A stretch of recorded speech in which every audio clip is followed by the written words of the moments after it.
ito na ang ating black cherry tomato. Yan. Yan, hinog na po ito. Yan. Hinog na po yan. So sa katunayan guys, ayan, yung tomato. Sa ngayon, ulan ng ulan. Ayan, talagang nabitak na talaga siya. Ayan. Ganyan po talaga pagka ulan ng ulan, magsisibitakan po talaga yung mga bunga habang nahihinog. So ito po yung black cherry tomato natin.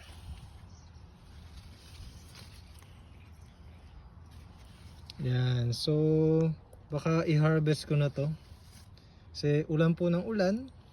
Tapos